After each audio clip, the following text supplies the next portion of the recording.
النساء آیت نمبر 7۔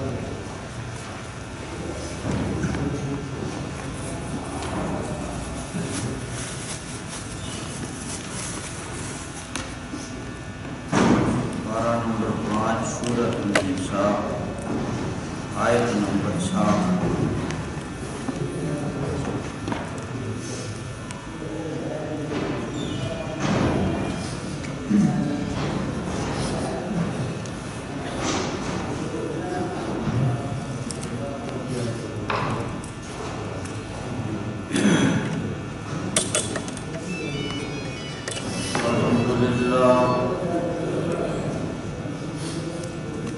الحمدللہ وکفی وسلام علی عبادہ الذین اصطفی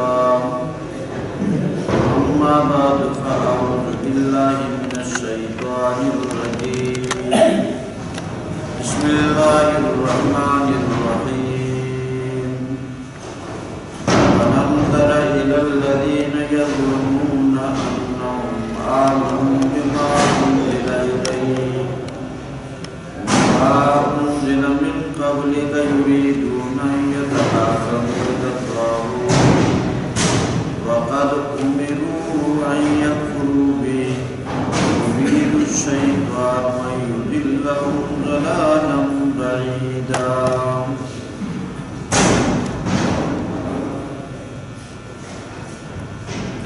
ان آیات کا شان نزول یہ ہے کہ ایک نام نہاد مسلمان تھا جس کا نام تھا بشر، منافق تھا۔ نام نہاد مسلمان منافق بشر، اس کا ایک یہودی کے ساتھ جھگڑا ہوا کسی کا۔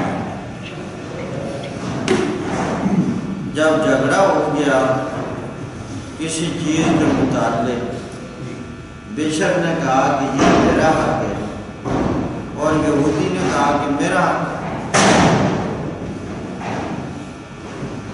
اب جھگڑا ہو گیا اور اس جھگڑے کا فیصلہ کروانے کے لیے یہودی نے رائے دی کہ رسول کریم علیہ السلام سے اس کا فیصلہ کروانا۔ یہودی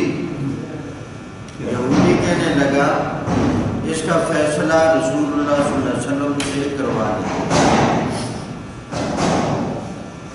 اور بشر منافق نام نہاد مسلمان، نام کا مسلمان تھا، کام کا مسلمان نہیں تھا، ظاہر مسلمان تھا، اندر سے مسلمان نہیں تھا۔ وہ کہنے لگا کہ کعب بن اشرف سے فیصلہ کروا دیں، اور کعب بن اشرف یہودیوں کا عالم تھا، یہودیوں کا سردار بھی تھا، یہودیوں کا عالم بھی تھا۔ ہاں، تو اب دیکھیے یہودی کہہ رہا ہے فیصلہ کروا دیتے ہیں رسول اللہ صلی اللہ علیہ وسلم سے،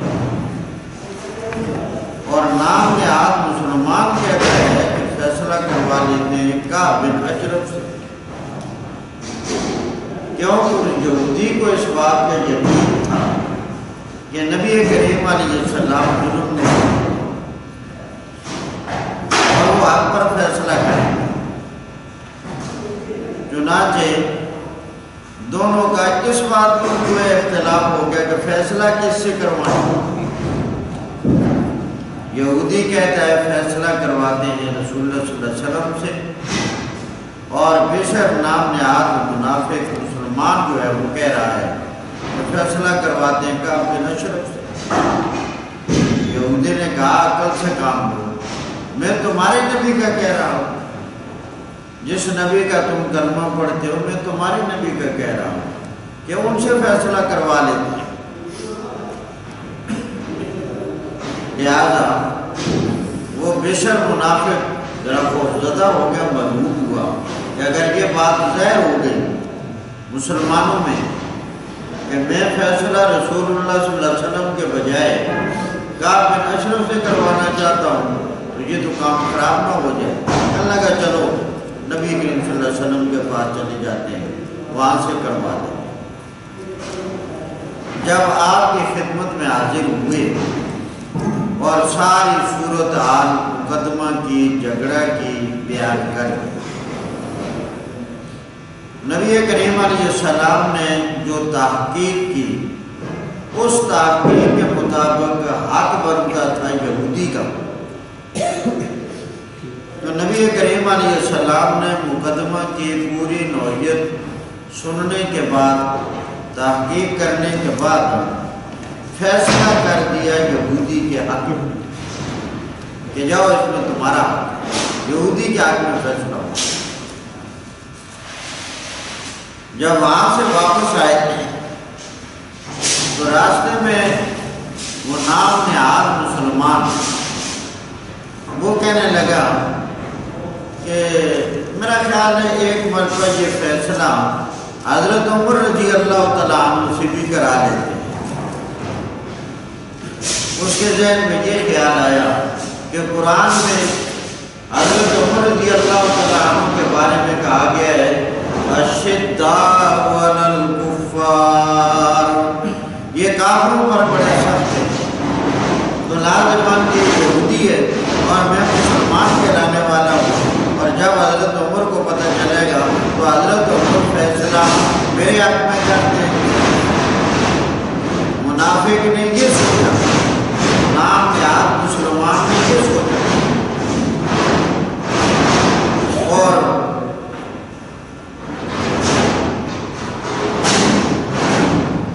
اس یہودی نے یہ سوچا کہ جب ایک مرتبہ فیصلہ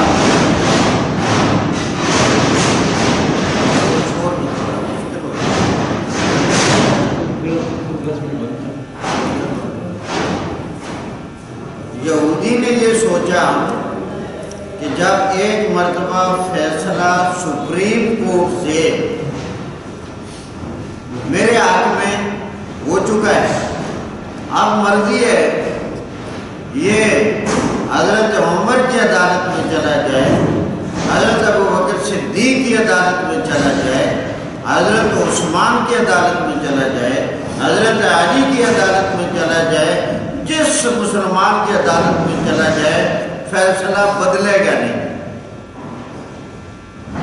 کیونکہ یہ اس ذات کا فیصلہ ہے کہ جن کے ساتھ جڑنے کی وجہ سے ابو بکر کو صداقت ملی، یہ اس عدالت کا فیصلہ ہے کہ جن کے ساتھ جڑنے کی وجہ سے عمر کو صداقت ملی، اور یہ ان کا فیصلہ ہے جن کے ساتھ عثمان کو جڑنے کی وجہ سے حیا ملا، اور یہ ان کا فیصلہ ہے جن کے ساتھ جڑنے کی وجہ سے حضرت علی کو شجاعت ملی۔ یہودی اپنی جگہ مطمئن کہتا کوئی نہیں ٹھیک ہے، سرے تسلیم خم ہے جو مزاج یار میں آئے، اگر عمر کے پاس فیصلہ کرانے میں راضی ہو چلو چلتے ہیں، عمر کے پاس چلتے ہیں، چلے گئے حضرت عمر رضی اللہ تعالیٰ عنہ کے پاس، کہا جی ہمارا ایک جھگڑا ہے، فیصلہ کروانے کے لیے آئے، تو آپ ہمارا مقدمہ سنیں اور اس کے مطابق فیصلہ کریں۔ حضرت عمر نے کہا ٹھیک ہے۔ یہودی نے کہا کہ اجازت ہو تو ایک بات عرض کر دوں۔ فرمایا ہاں کرو، کیا؟ فرمایا یہ جو مقدمہ اب آپ کے سامنے پیش ہونے لگا ہے، اس مقدمے کا فیصلہ ہم ایک مرتبہ رسول کریم علیہ السلام کی عدالت سے کروا کے آ رہے ہیں، اور نبی کریم علیہ السلام نے فیصلہ میرے حق میں دے دیا ہے، اور یہ مسلمان راستے میں آتے ہوئے کہنے لگا کہ حضرت عمر سے بھی فیصلہ کروا لیتے ہیں، تو مجھے یقین تھا کہ جب نبی کریم علیہ السلام نے فیصلہ میرے حق میں کر دیا ہے تو فیصلہ بدلے گا نہیں، تو میں نے کہا جس سے مرضی ہے کرا لو، میں تیار ہوں۔ تو یہ آپ کے پاس آ گیا۔ حضرت عمر رضی اللہ تعالیٰ عنہ نے اس مسلمان نام نہاد سے پوچھا ٹھیک کہہ رہا ہے؟ یہ ٹھیک کہہ رہا ہے؟ کہ نبی علیہ السلام سے ایک مرتبہ فیصلہ کروایا ہے اور اس کے حق میں ہو گیا ہے، کیا یہ ٹھیک کہہ رہا ہے؟ کہا جی ٹھیک کہتا ہے۔ رسول اللہ صلی اللہ علیہ وسلم نے فیصلہ کیا ہے؟ کہا جی کیا ہے۔ اس کے حق میں کیا ہے؟ کہا جی اس کے حق میں کیا ہے۔ فرمایا کوئی نہیں، میں بھی فیصلہ کر دیتا ہوں، آپ بیٹھے۔ اگر وہاں سے ہو گیا ہے تو میرے پاس بھی آئے ہو تو میں بھی فیصلہ کر دیتا ہوں، بیٹھے تشریف رکھیے۔ حضرت عمر رضی اللہ تعالیٰ عنہ اندر گئے، تلوار نکالی اور آ کر ایک مرتبہ پھر پوچھا، نبی علیہ السلام نے فیصلہ کر دیا ہے؟ جی کر دیا ہے۔ اس کے حق میں کیا؟ اس کے حق میں کر دیا ہے۔ حضرت عمر رضی اللہ تعالیٰ عنہ نے نکالی تلوار، کہا جو میرے پاک پیغمبر کے فیصلہ پر راضی نہیں ہوتا اس کا فیصلہ عمر کی تلوار کرے، جو اللہ کے نبی کے فیصلہ پر راضی نہیں ہوتا پھر اس کا فیصلہ عمر کی تلوار کرے، گردن اڑا دی۔ اب ظاہر ہے معاملہ چل پڑا،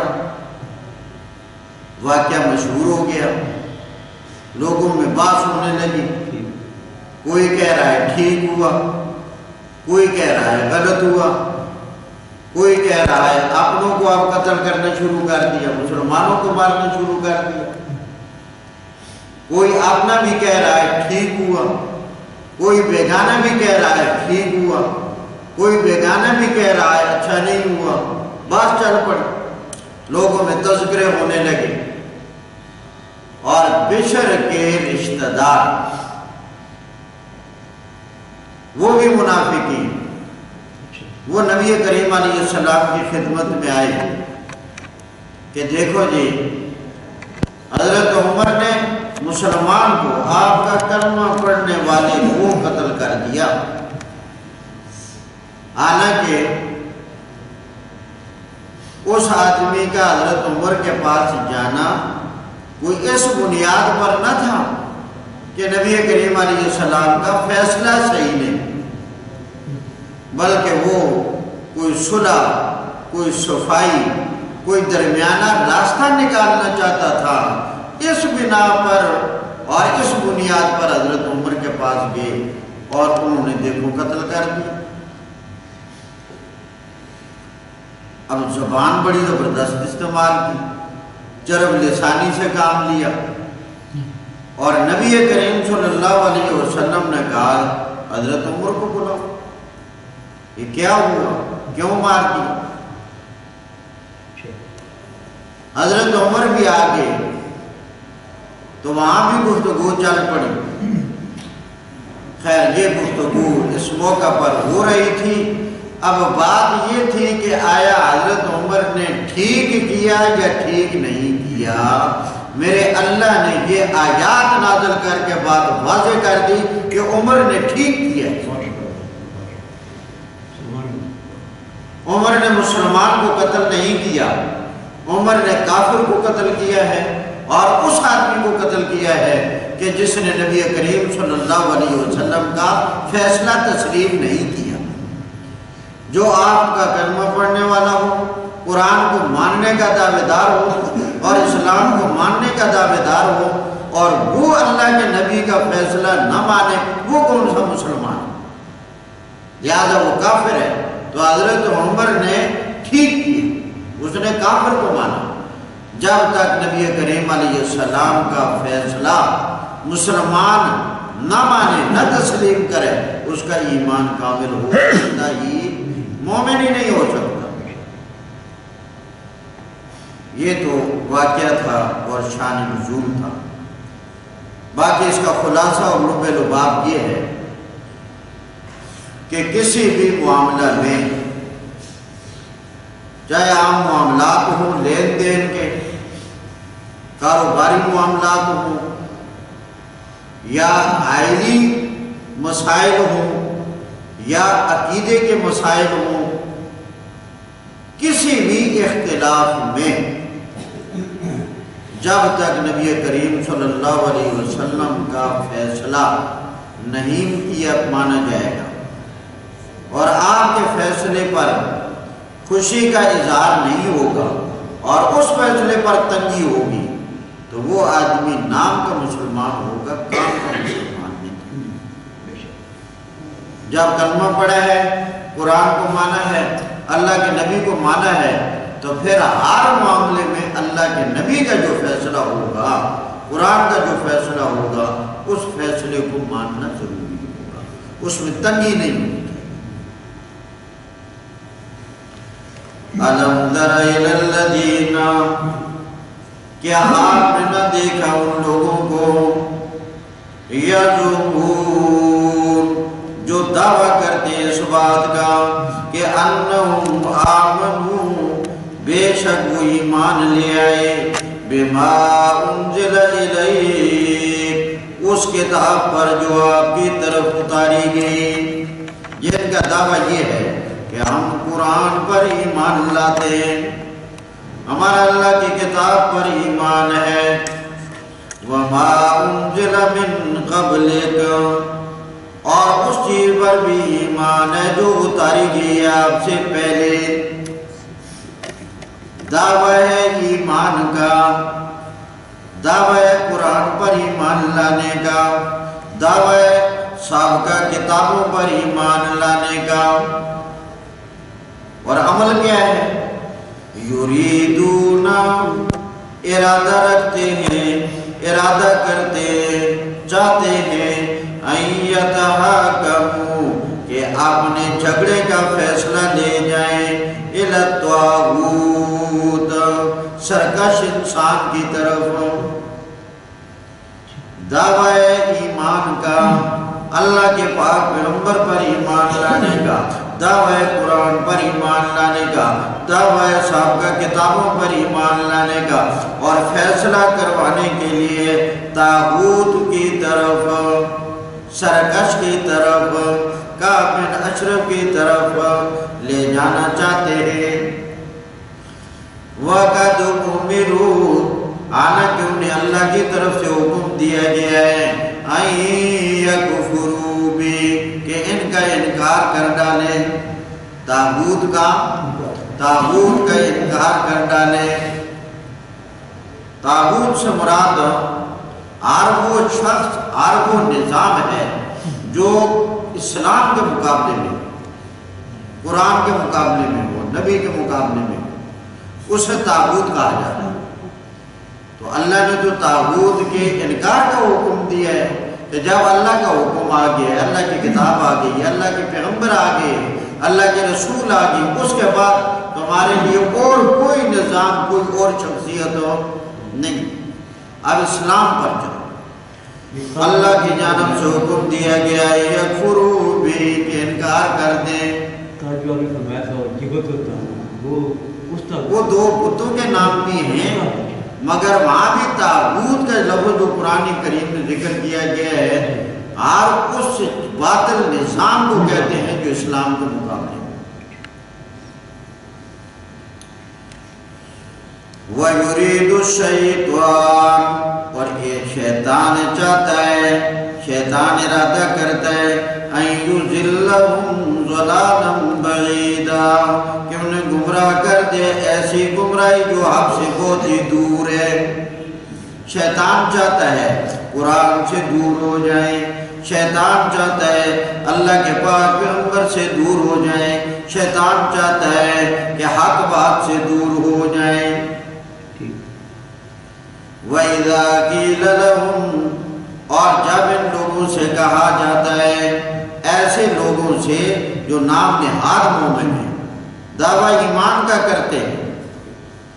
وَإِذَا قِيلَ لَهُمْ اور جب انہیں کہا جاتا ہے تَعَالَوْا آؤ إِلَى مَا أَنزَلَ اللَّهُ اس فیصلہ کی طرف جو اللہ کریم نے نازل کیا۔ جب کہتے ہیں آؤ قرآن والا فیصلہ لے لو۔ وَإِذَا قِيلَ لَهُمْ اور جب انہیں کہا جاتا ہے تَعَالَوْا آؤ إِلَى مَا اس شے کی طرف جو اللہ کریم نے نازل کی ہے، قرآن کی طرف آ جاؤ، اسلام کی طرف آ جاؤ، حق کی طرف آ جاؤ، وَإِلَى الرَّسُولِ، اور رسول اللہ کی طرف آ جاؤ، اللہ کے پاک پیغمبر کا فیصلہ مان لو۔ رَأَيْتَ الْمُنَافِقِينَ، آپ دیکھیں گے منافقوں کو، يَصُدُّونَ عَنْكَ صُدُودًا، روکتے ہیں آپ کے پاس آ جانے سے، بہت زیادہ چھد و مد سے روکنا، چاہتے آپ کے پاس نہ آئیں۔ فَكَيْفَ إِذَا أَصَابَتْهُم مُّصِیبَةٌ، کیا حال ہوگا ان لوگوں کا جب انہیں مصیبت پہنچے گی۔ یہاں تو یہ ایسے دھوکہ بازیاں، مکاریاں، غلط بیانیاں کر رہے ہیں، مگر ان کا کیا حال ہوگا جب یہ مر جائیں گے اور اللہ کی عدالت میں پیش ہوں گے، اور اس وقت ان کی بدعمالیاں ان کے سامنے ہوں گی، اس وقت یہ کیا کریں گے۔ فَكَيْفَ، بس کیا حال ہوگا، کیسے ہوگا، اِذَا أَصَابَتْهُم مُّصِیبَةٌ، جب انہیں مصیبت پہنچے گی، بِمَا قَدَّمَتْ أَیْدِیہِم، جو ان کے ہاتھوں نے آگے بھیجا، مراد بدعمالیاں۔ ہاتھوں کا ذکر اس لیے کیا گیا کہ اکثر اعمال اور اکثر کام ہاتھ سے کیے جاتے ہیں، مراد مطلقاً اعمال۔ فَكَيْفَ، بس کیسے حال ہوگا، کیا حال ہوگا، اِذَا أَصَابَتْهُم مُّصِیبَةٌ، جب انہیں مصیبت پہنچے گی، بِمَا قَدَّمَتْ أَیْدِیہِم، جو ان کے ہاتھوں نے آگے بھیجا۔ اور یہاں جو کہ وہ منافقین اس بشر کے قتل ہو جانے کے بعد رسول اللہ کے پاس آئے، اس کے ورثاء، اور اپنی صفائی پیش کرنے لگے۔ ثُمَّ جَاءُوكَ، پھر یہ لوگ ایک برا عمل کر کے آپ کے پاس آگے۔ ثُمَّ جَاءُوكَ، پھر آپ کے پاس آئے، یحلفون باللہ، اللہ کے نام کی جھوٹی قسم اٹھانے لگے۔ یحلفون، قسم اٹھانا، باللہ، اللہ کے نام کی، یحلفون، قسم اٹھا رہے تھے اللہ کے نام کی۔ ان اردنا، ہم نے نہیں ارادہ کیا فیصلہ، حضرت عمر کے پاس لے جا کر اس جھگڑے کو، حضرت عمر کے پاس لے جا کر اس جھگڑے اور مقدمے کو حضرت عمر کے پاس لے جا کر، الا احسانا و توفیقا، مگر حسن سلوک، بہتری اور صلح پیدا کرنے کے لیے۔ ہمارا مقصد تھا کوئی صلح ہو جائے، اصلاح ہو جائے، اور مقدمہ آسانی سے ان کے درمیان گویا کہ طے ہو جائے، کیونکہ جب ہر آدمی اس چیز کے بارے میں اپنے حق کا دعویٰ کر رہا تھا، جب یک سر فیصلہ ایک کے حق میں ہوا تو دوسرے کے دل میں رنجش ہے، تو ہم نے چاہا چلو کچھ مکھ مکا کر کے کچھ درمیانہ سا راستہ نکل آئے، وہ بھی راضی ہو جائے اور یہ بھی راضی ہو جائے، ہم یہ چاہتے تھے۔ ان اردنا، ہم نہیں چاہتے، الا احسانا، مگر احسان، و توفیقا، اور ان کے درمیان صلح صفائی۔ ہم صلح صفائی کی خاطر اس مقدمہ کو لے کر گئے حضرت عمر کے پاس کہ صلح کی صورت نکل آئے، صفائی کی صورت نکل آئے۔ یہ توفیق کا جو اس کا مادہ کیا ہے؟ موافق، وافقہ، وافقہ، وافقہ سے ہے توفیق۔ اولئک الذین یعلم اللہ، یہی وہ لوگ ہیں، اللہ فرما رہے ہیں، اولئک الذین، یہی وہ لوگ ہیں، یعلم اللہ ما فی قلوبہم، اللہ جانتا ہے جو ان کے دلوں کی راز اور دلوں کی باتیں ہیں۔ وہ کہتے نا کہ ہمارا مقصد یہ نہیں تھا، مقصد وہ تھا، تو ظاہری لوگوں کو مطمئن کرتے ہیں، مگر ان کے دل میں کیا تھا اس حال کو اللہ ہی جانتا ہے۔ تو اللہ نے یہ آیات نازل کر کے واضح کر دیا ان کے اندر کے حال کو اور اندر کی خباثت کو، اندر کی شرارت کو میرے اللہ نے واضح کر دیا کہ ان کا کوئی مقصد اصلاح صلح صفائی کا نہ تھا، یہ اللہ کے نبی کے فیصلے پر راضی نہیں تھا۔ اولئک الذین، یہ وہ لوگ ہیں، یعلم اللہ، اللہ جانتا ہے، ما فی قلوبہم، جو ان کے دلوں میں ہے منافقت، اس کو اللہ جانتا ہے۔ فَأَعْرِضْ عَنْهُمْ، اے میرے پیارے پیغمبر آپ ان سے اعراض کریں، آپ اس طرف توجہ نہ کریں، اپنا کام کریں۔ فَأَعْرِضْ عَنْهُمْ، آپ ان سے اعراض کریں۔ وَعِظْهُمْ، اور آپ ان کو وعظ و نصیحت کریں۔ وَقُلْ لَهُمْ فِي أَنفُسِهِمْ، اور آپ ان کے لیے ان کی مجلس میں کہہ ڈالیں قَوْلًا بَلِيغًا، مؤثر بات، بس آپ سمجھائیں ان کو، ہو سکتا ہے ان کی تربیت ہو جائے کہ آگے رہے راستہ۔ انہوں نے رسول اللہ کے فیصلہ کو نہیں مانا، حالانکہ اللہ اپنے پیغمبر اور اپنے رسول کو بھیجتا ہی اسی لیے تاکہ رسول کی اطاعت کی جائے، رسول کی بات مانی جائے، رسول کا فیصلہ تسلیم کیا جائے۔ وَمَا أَرْسَلْنَا مِن رَّسُولٍ، اور نہیں بھیجا ہم نے کوئی بھی رسول، إِلَّا لِيُطَاعَ، مگر تاکہ رسول کی اطاعت کی جائے، رسول کی بات مانی جائے، بِإِذْنِ اللَّهِ، اللہ کے حکم کے مطابق، کیونکہ اللہ اپنے رسول کو بھیجتا ہی اسی لیے۔ اور ان منافقین کو بڑا سمجھایا اس موقع پر کہ آپ لوگ صفائی پیش کرنے کے بجائے اپنی غلطی کا اقرار کریں،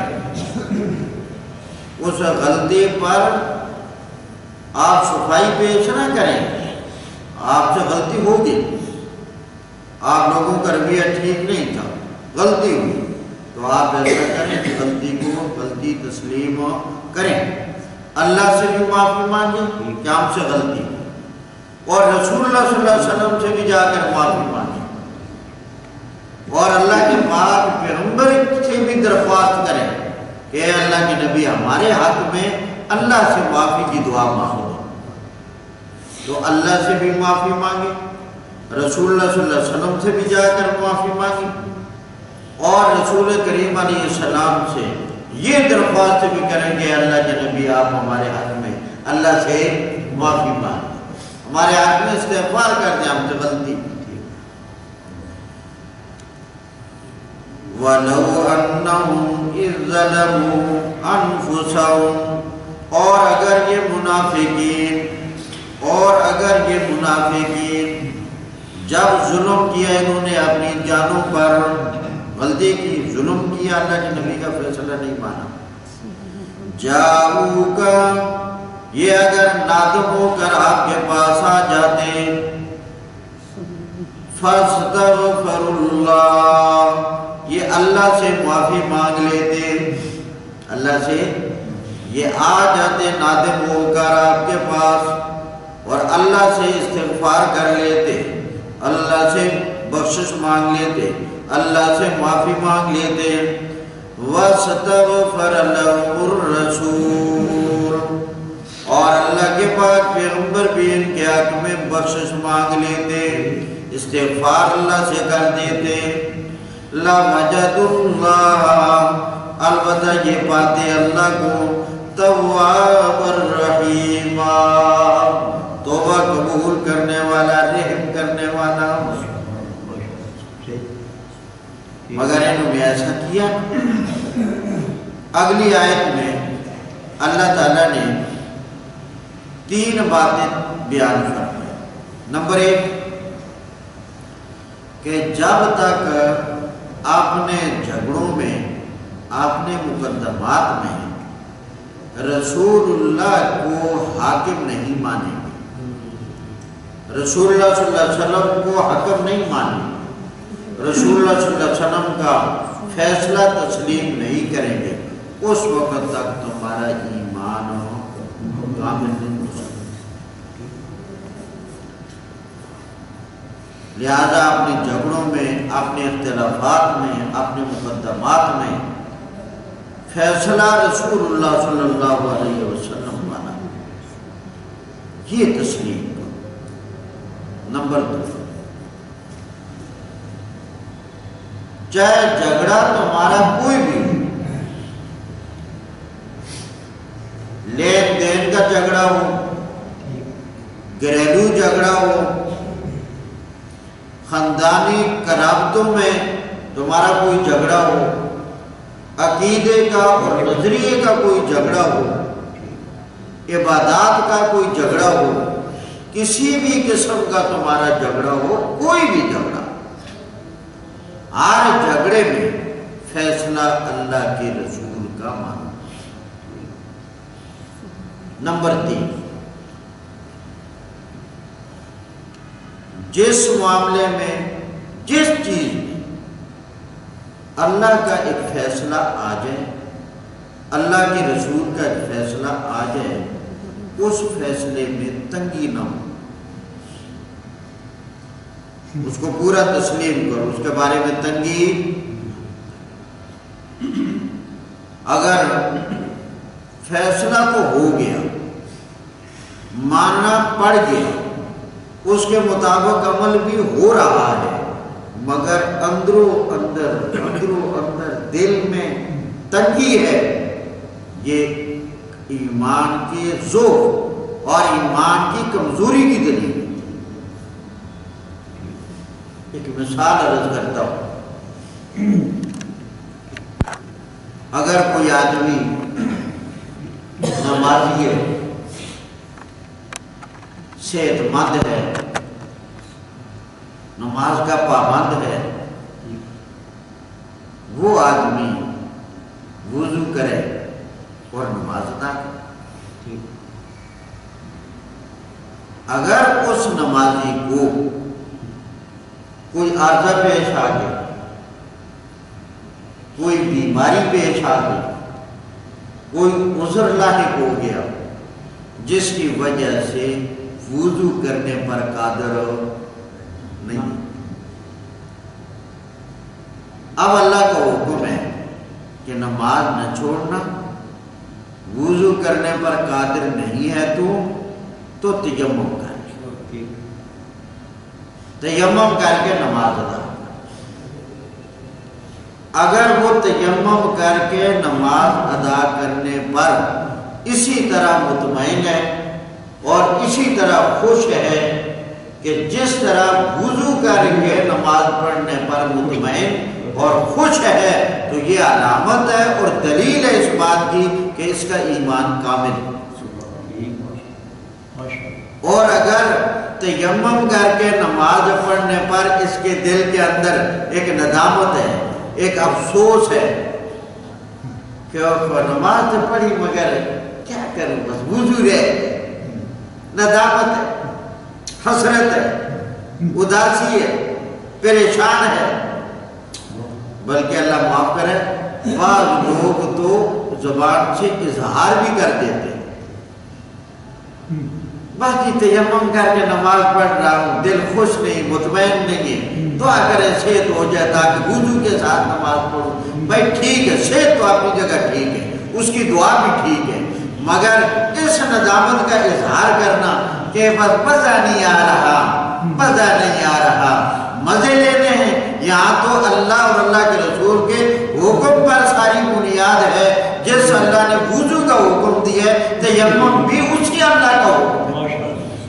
اگر اللہ کے پاک پیغمبر تیمم کر کے نماز ادا کرے اور وہ مطمئن ہو، ابو بکر صدیق تیمم کر کے نماز پڑھے اور وہ مطمئن ہو، حضرت عمر تیمم کر کے نماز ادا کرے اور وہ مطمئن ہو، حضرت عثمان تیمم کر کے نماز پڑھے اور وہ مطمئن ہو، حضرت علی المرتضیٰ اگر تیمم کر کے نماز پڑھے اور وہ مطمئن ہو تو کہے کہ مزہ نہیں آ رہا، کوئی اطمینان نہیں، پر دعا کرے تاکہ وضو کروں اور پھر نماز کا لطف آئے، تو اس آدمی کا ایمان کمزور ہے۔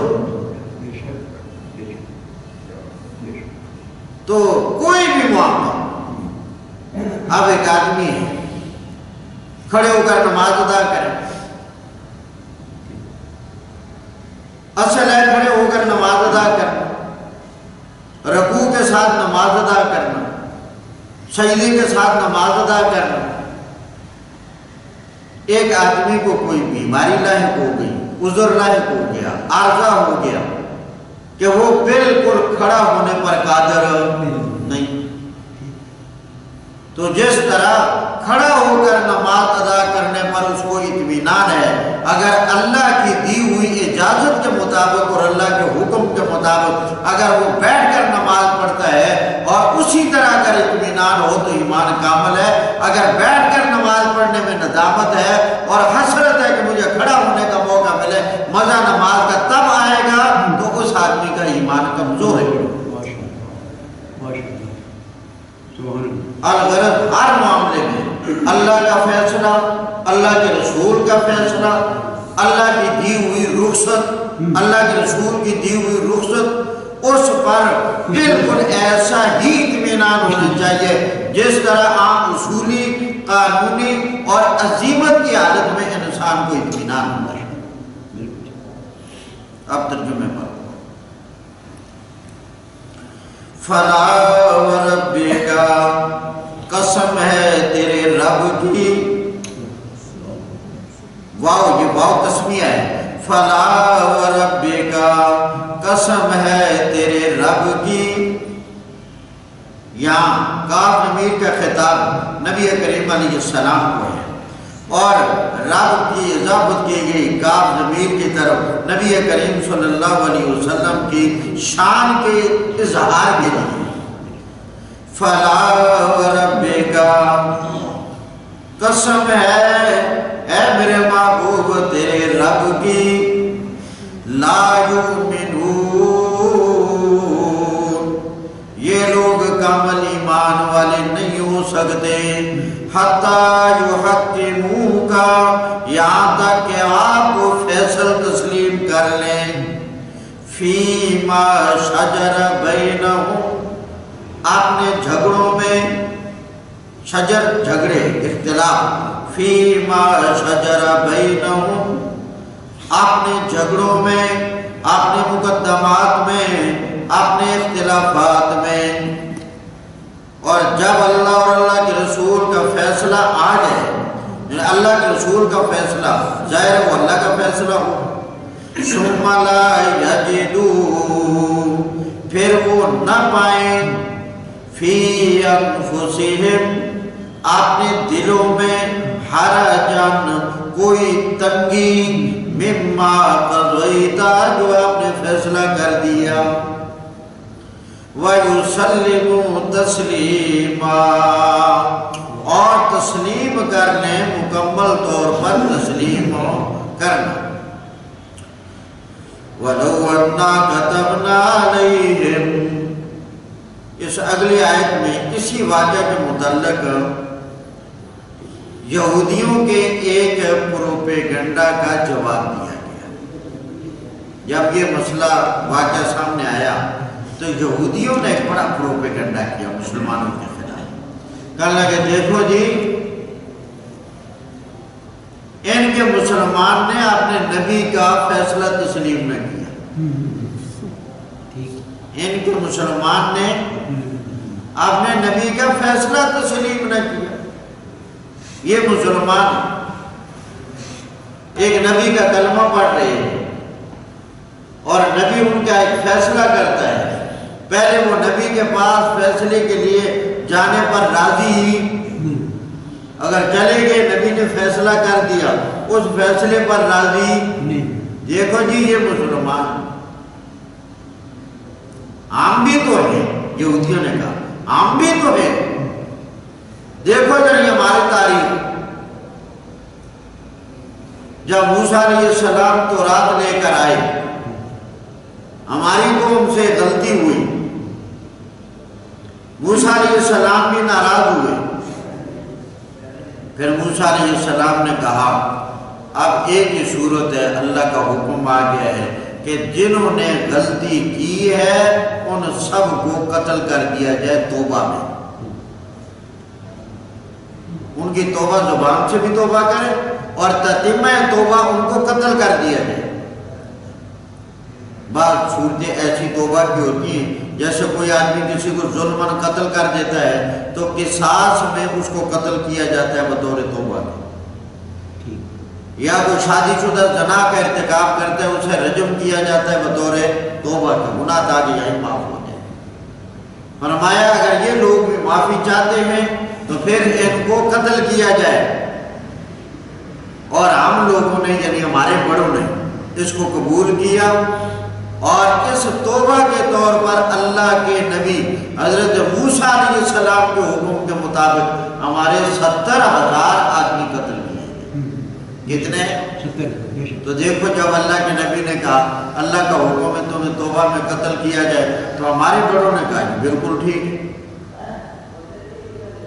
اور تمہارا ایک مسلمان وہ اپنے نبی کے پاس فیصلہ لے جانے کے لیے تیار نہیں، اور جب اللہ کے نبی فیصلہ کر دیتا ہے اللہ کے نبی کے فیصلہ اور حکم کو ماننے کے لیے تیار ہے۔ یہ پروپیگنڈا یہودیوں نے خوب کیا، اس کے جواب میں یہ آیت نازل ہوئی۔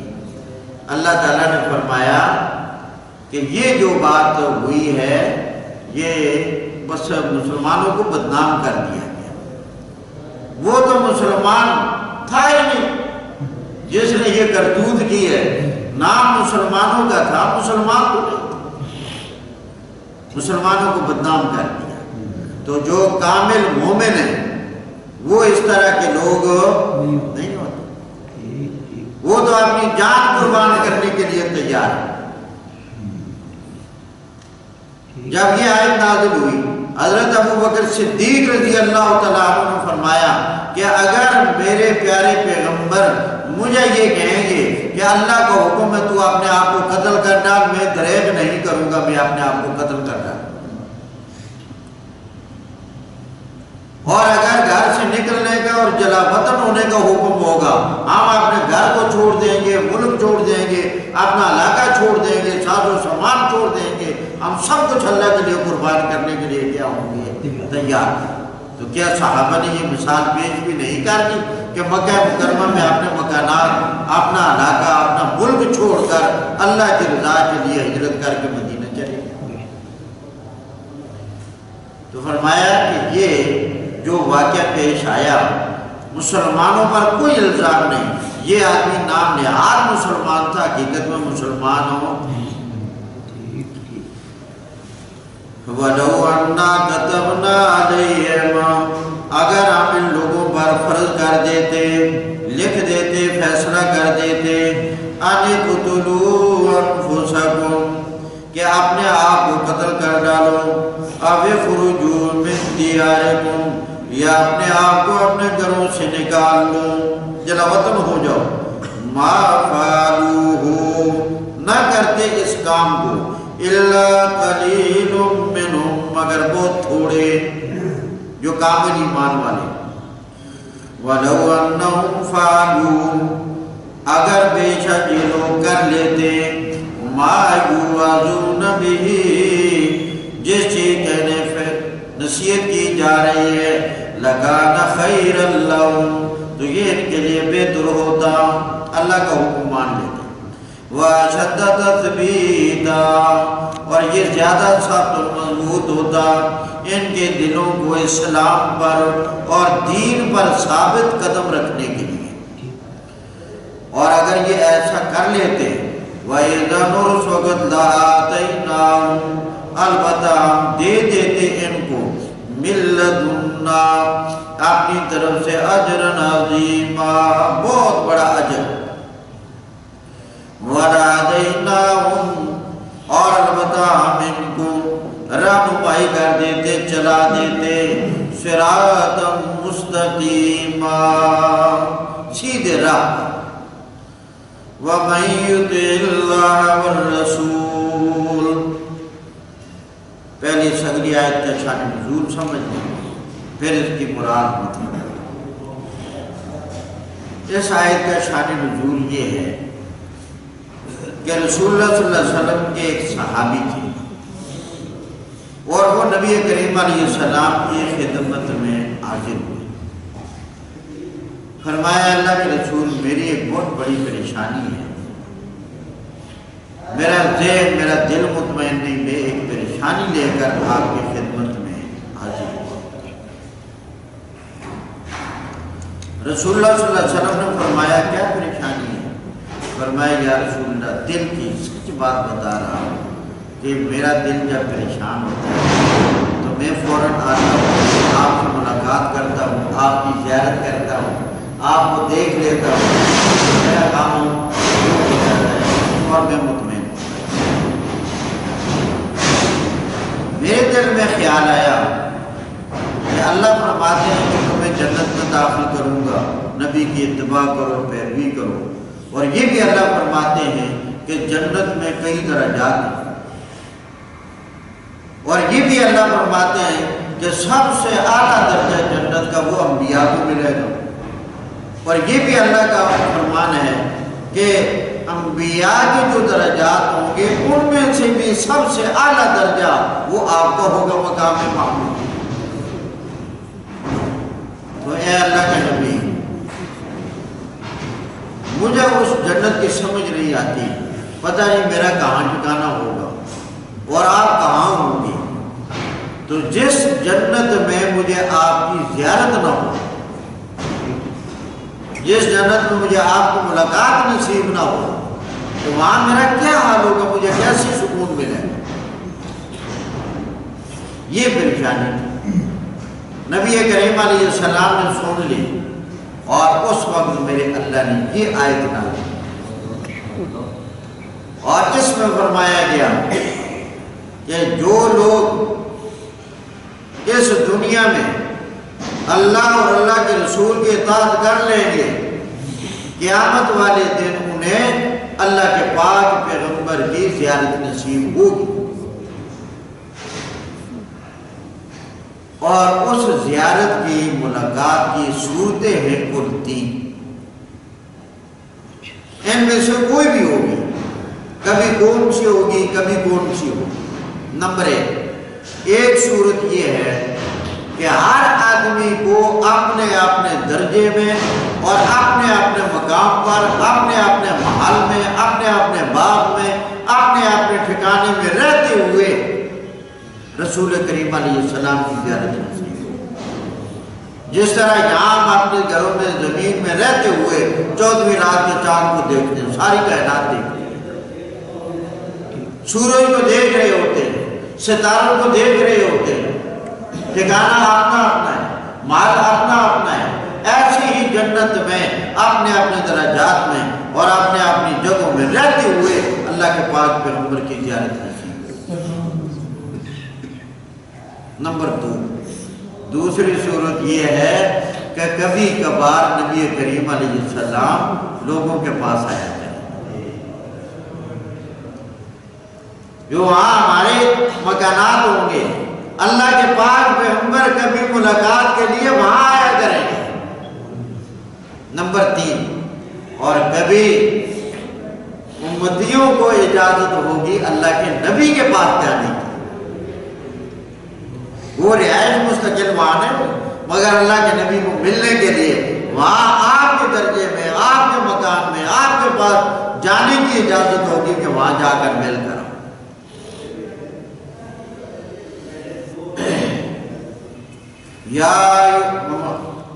وَمَن يُطِعِ اللَّهَ وَالرَّسُولَ،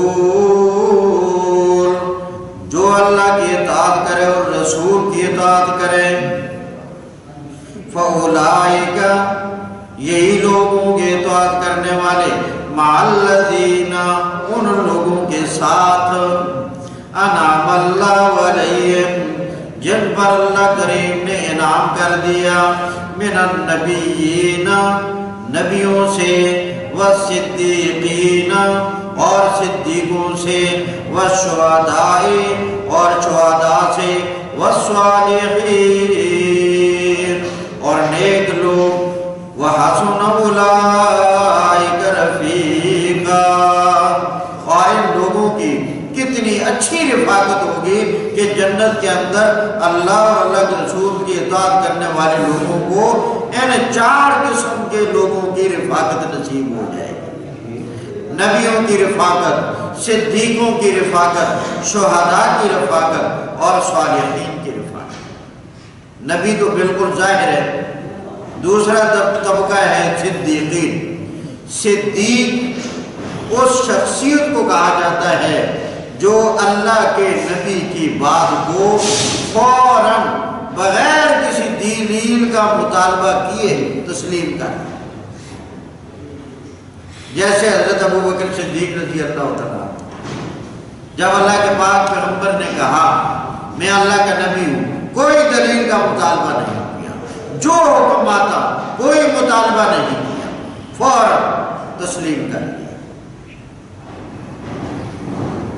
جب نبی علیہ السلام معراج پر گئے، اب اس وقت معراج کو سننا ماننا یہ آسان کام نہ تھا، تو اس سے پہلے معراج کا پتہ ہی کسی کو نہیں۔ جب اللہ کے پاک پیغمبر آئے، فرمایا مجھے اللہ نے معراج کرایا ہے، میں راتوں رات جیتے جاگتے مسجد اقصیٰ گیا، پہلا آسمان، دوسرا، سارے عجائبات دیکھے، میں واپس آ گیا۔ کافروں نے سن کر طرح طرح کے اعتراضات کیے اور انہوں نے پروپیگنڈا شروع کر دی۔ اللہ کے پاک پیغمبر سے کہنے لگے اچھا آپ کہتے ہیں میں مسجد اقصیٰ گیا ہوں، بتائیے وہاں کے دروازے کتنے ہیں؟ اب لائیا نے سوال، بھائی اللہ کے نبی وہاں گئے تو کوئی دروازے کتنے گئے؟ آپ میں سے کوئی یہاں لاہور میں، چلو میں پوچھ لیتا ہوں، باہر یا ٹاؤن میں مسجد بنی ہے سنو کوئی بہت بڑی، آپ میں سے کسی نے دیکھی ہے؟ ہاں بتاؤ کتنے دروازے؟ بادشاہی مسجد دیکھی ہوگی، اس کے کتنے دروازے؟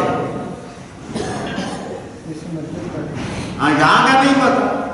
اللہ کے پاک پیغمبر وہاں کو دروازے کتنے گئے تھے؟ مگر اللہ پھر اللہ ہے، میرے اللہ نے کہا میرے پیارے پیغمبر پریشان نہ ہونا، اگر یہی سوال کرتے ہیں تو میں رب اگر یہاں مدینہ طیبہ میں آپ کو نماز کی حالت میں کھڑے جب آپ تلاوت کریں صلاۃ کسوف کے اندر اور جنت کا تذکرہ ہے، تو میں رب پردے ہٹا کر مدینہ طیبہ کے اندر آپ کو جنت کا نظارہ کروا سکتا ہوں، تو میں مسجد اقصیٰ کا نظارہ بھی آپ کو مکہ مکرمہ میں بیٹھا کر کروا سکتا ہوں۔ اللہ نے حجاب دور کر دیا، مسجد اقصیٰ دیکھ رہے تھے، فرمایا جو پوچھتے دیکھ کر بتا دو۔ یہ معجزہ تھا اللہ کے نبی۔ اور ابو جہل ابو بکر صدیق سے ملا، کہا ابو بکر ایک بات پوچھتا ہوں، مومن پوچھا، اجمال سے پوچھا، اگر کوئی یہ کہے اگر میں آج راتوں رات خواب میں نہ جسم کے ساتھ جاگتے مسجد اقصیٰ گیا، پہلے آسمان پر گیا، دوسرے پر گیا، ساتوں پر گیا، سدرۃ المنتہا گیا، جنت دیکھی، جہنم دیکھی، بڑے نظارے دیکھے، کیا یہ کوئی بات ہے ماننے والی؟ فوراً مومنانہ فراست بیدار ہوئی، ابھی اللہ کے پاک پیغمبر سے ملاقات نہیں ہوئی، پتہ ہی کوئی نہیں ابھی معراج کا، اور حضرت ابوبکر صدیق نے وہاں کہہ دیا ابو جہل جو بات تو مجھ سے پوچھ رہا ہے، اگر یہ بات میرے پیارے پیغمبر نے فرمائی ہو اس کے سچا ہونے میں کوئی شک نہیں۔ اللہ کریم نے فرمایا میرے پیارے پیغمبر آج کے بعد ابوبکر تو صدیق ہے، جو اللہ کے نبی کی بات کو بغیر دلیل کے، اسی لیے اللہ نے اتنا مقام عطا کیا ہے کہ ہمارا یعنی تمام مسلمانوں کا، تمام اہل سنت والجماعت کا اتفاقی عقیدہ ہے کہ افضل البشر بعد الانبیاء سیدنا ابو بکر رضی اللہ تعالیٰ عنہ۔ اگر اللہ کے نبیوں اور رسولوں کے بعد اس دھرتی پر کسی شخصیت کا مقام اور درجہ اللہ کے ہاں ہے تو وہ سیدنا ابو بکر رضی اللہ تعالیٰ عنہ۔ اور تیسری شخصیت درجہ شہداء. شہید سے مراد وہ جو اللہ کے نبی کی بات کو مانے دلیل سے، مگر جب مان لے تو پھر ایسا ہی مان لے، اگر جان بھی قربان کرنی پڑے تو ڈرے گا نہ کرے. جیسے حضرت عمر رضی اللہ تعالیٰ عنہ مانا دلیل سے، کافی عرصے کے بعد مانا، بڑے غور و فکر کے بعد مانا، دلیل سے مانا، مگر جب مان لیا تو پھر ایسا مانا کہ قرآن کریم میں 19 مقام ایسے ہیں جہاں حضرت عمر کی رائے بنی اور میرے رب نے قرآن بنا کر نازل. اور صالحین یہ چوتھا طبقہ کہ وہ لوگ جو اللہ تعالیٰ اور اللہ کے رسول کے مکمل اطاعت میں ہوں، اور یہاں تک کہ جو مزاج شریعت ہے اس کی بھی پوری رعایت رکھنے والے ہوگا. مزاج شریعت کی بھی پوری رعایت رکھنے والے.